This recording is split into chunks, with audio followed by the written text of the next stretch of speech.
Gonzague, bonjour. Bonjour Vincent. Très heureux de t'avoir avec nous. Alors, tu es en release, je crois que tu as une grosse release la semaine prochaine. Yes. N'est-ce pas? Donc, et ton temps est précieux. Les nuits sont courtes. Voilà, c'est ça. mais merci d'être là, justement. Et puis d'ailleurs, la communauté suivra un peu ce qui sortira la semaine prochaine. Pas mal de choses. Donc, merci pour ton temps. Donc, on est réunis effectivement aujourd'hui pour un petit peu échanger sur les grands sujets d'accélération de ton côté. C'est vrai qu'avec l'IA, il y a une explosion des formats, l'optimisation des investissements médias. C'est clairement une capacité qui est offerte par l'IA. La pub, effectivement, et l'efficacité qu'il faut toujours améliorer. Comment, à l'heure de l'IAGN, entre autres, le groupe redéfinit la valeur entre création, production et diffusion? Merci Vincent, bien ravi d'être avec vous ce matin. Alors, vous a sans doute pas échappé que le luxe fait un peu de pub. On dépense pas mal d'argent en médias et en marketing overall. Et que, l'IT est probablement très disrupté par l'IA, mais en fait, le marketing, c'est probablement le deuxième secteur qui est aussi très disrupté par l'IA. Alors, comment est-ce qu'on aborde ce point-là chez LVMH? Bon, on a un framework assez classique pour faire des campagnes marketing.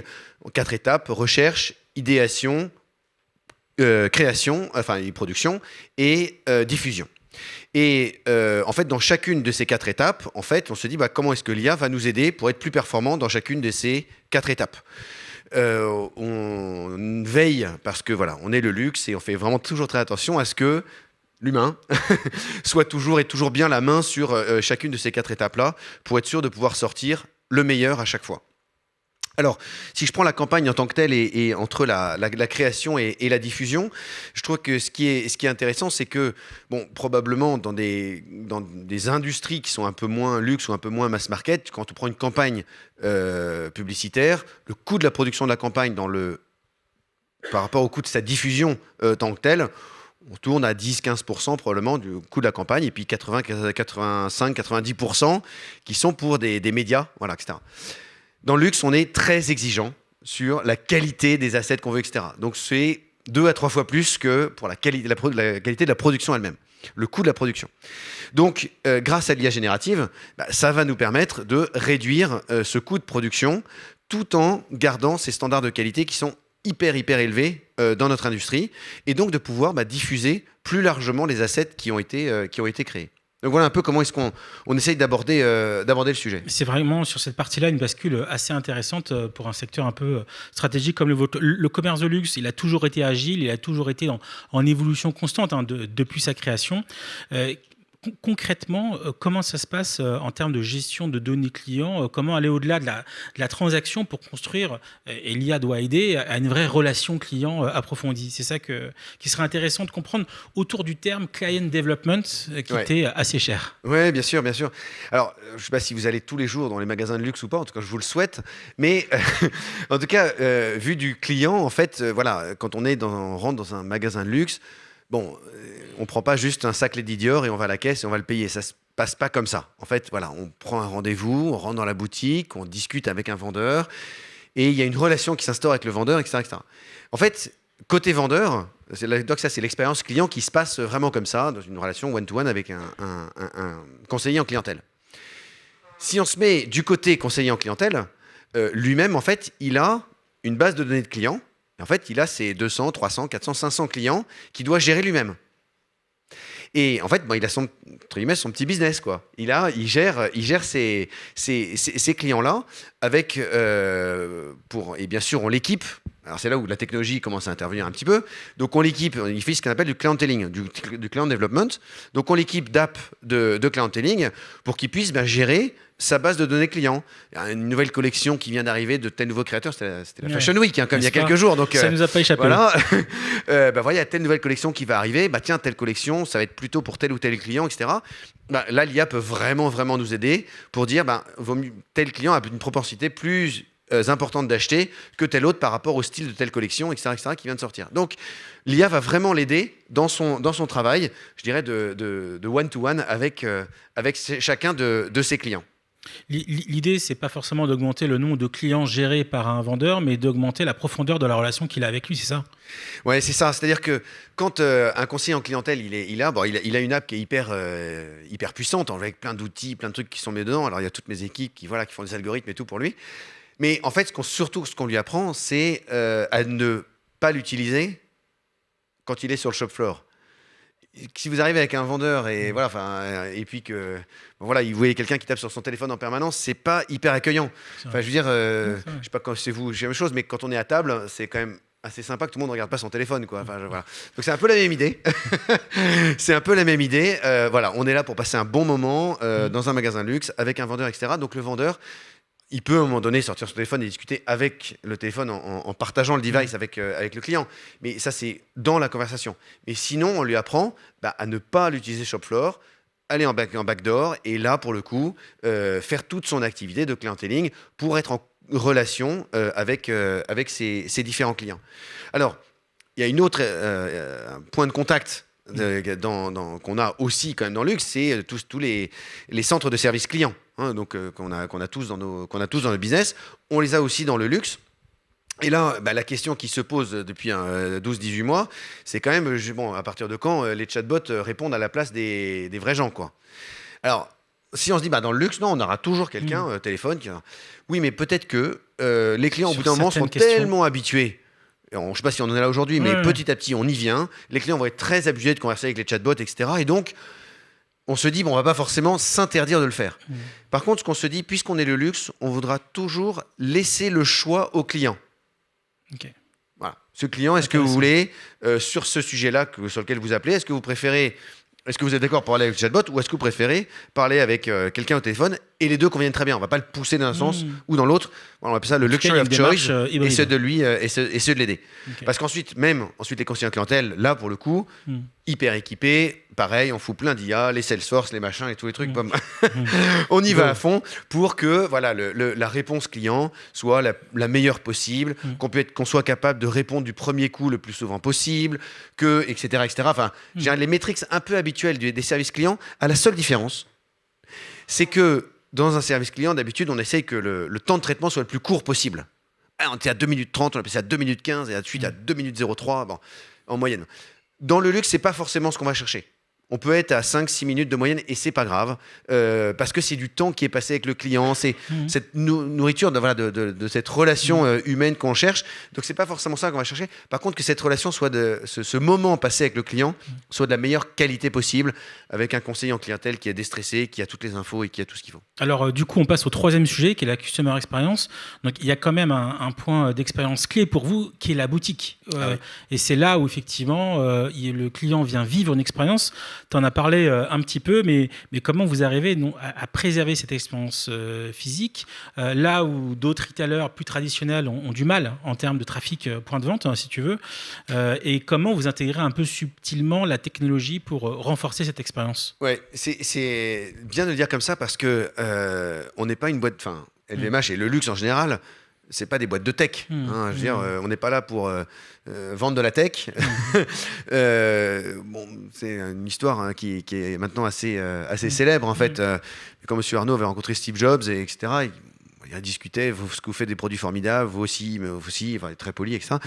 Et à un moment donné, Steve Jobs a dit, oui, mais vous vendez des trucs que dans 200 ans, votre descendance aura encore.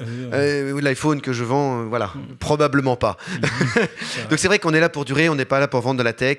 Et donc fondamentalement, la tech n'a pas vraiment sa place dans les magasins. Et donc on essaye d'avoir un peu ce concept de quiet tech. Voilà. Okay. Une tech qui est un peu invisible, qui est en fait hyper présente, mais invisible. C'est ça l'enjeu pour nous. Très bien. On va passer maintenant à la partie productivité des équipes. Vous êtes un groupe mondial avec des milliers et des milliers d'employés, effectivement. Et comment vous intégrez effectivement dans cette notion de accompagner la créativité, accompagner l'émotion, comment l'IA et la data auquel vous avez accès transforment-ils effectivement la capacité de prévision et d'anticipation du besoin client? Oui, alors les prévisions de vente, c'est hyper important dans le luxe parce que probablement, ça vous paraît évident que les matières premières avec lesquelles on travaille sont hyper chères. Les produits eux-mêmes sont vraiment hyper chers. Donc, le forecasting, les prévisions de vente, il faut qu'elles soient les plus précises possibles. Alors, on travaille depuis des décennies avec des méthodes statistiques, et c'est vrai qu'avec l'IA, ça nous permet de gagner quasiment 1 degré, un ordre de l'échelle de grandeur dans la précision du forecasting. Donc, ça permet de produire juste ce que l'on veut et ce qui va être vendu. Ça permet de faire plus de transport maritime versus du transport aérien. Ça permet de etc. Donc, ça permet en fait énormément de bénéfices qui sont en fait très évident pour le luxe. Deuxième élément qui est aussi très important pour le luxe, alors tout ça c'est du machine learning, c'est pas de l'IA très évolué, mais enfin quand même c'est hyper utile, c'est de faire ce qu'on appelle du store assortment allocation, c'est-à-dire de se dire quand j'ai cette pièce qui est là, je la mets plutôt à Hong Kong ou plutôt à Singapour. Et celle-là, et dans chaque magasin, si vous avez vu dans les magasins de luxe, on monte pas grand-chose.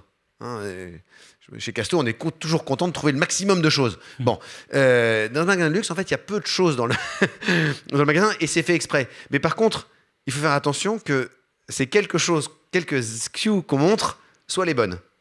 Et là, l'IA aide énormément. Hyper intéressant.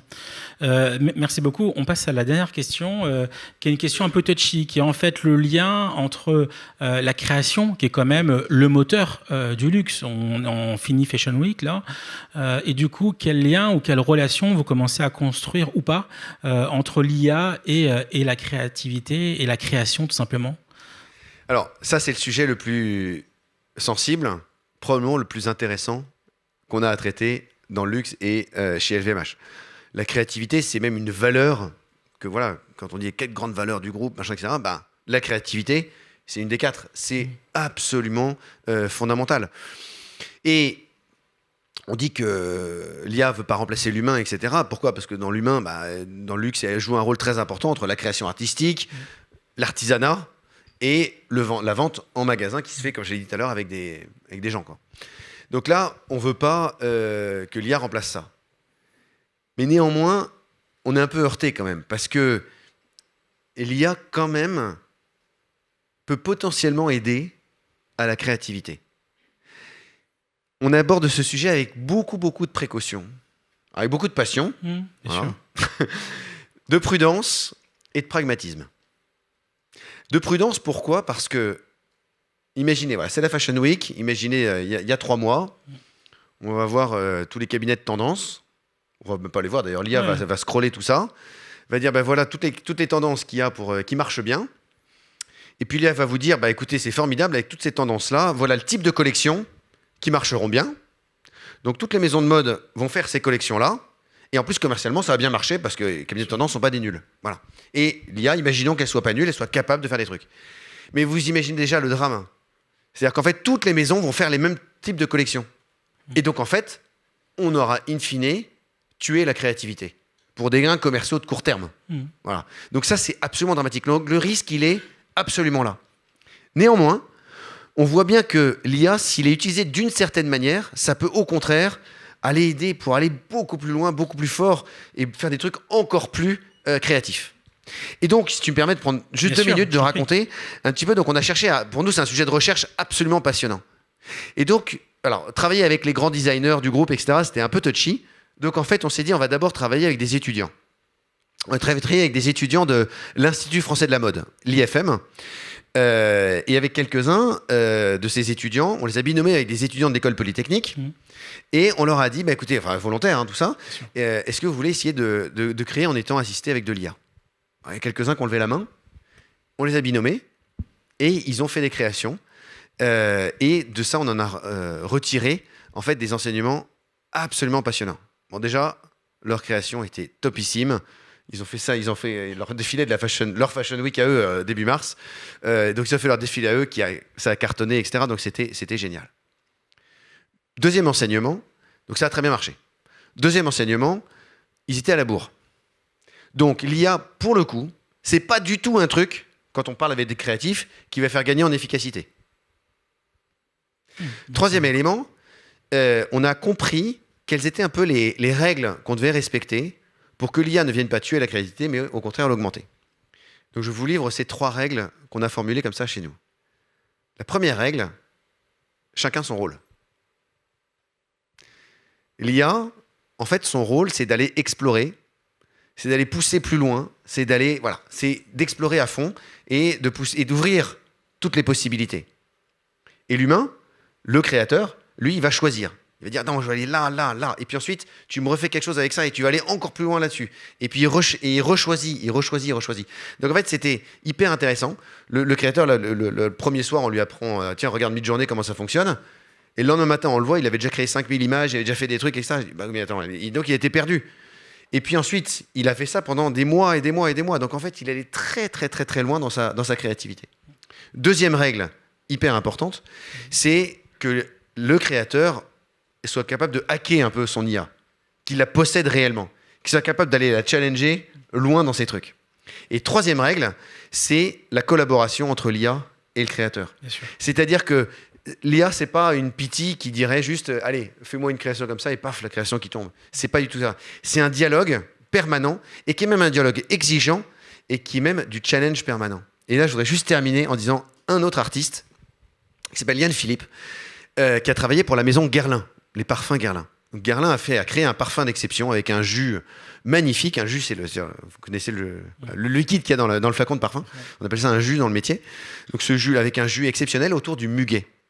Et donc Guerlain est allé voir cet artiste et lui a dit, est-ce que tu peux nous faire un flacon magnifique autour du muguet? Il a dit, ok, je vais le faire. On ne lui a même pas demandé. Et il a dit, je vais le faire avec de l'intelligence artificielle.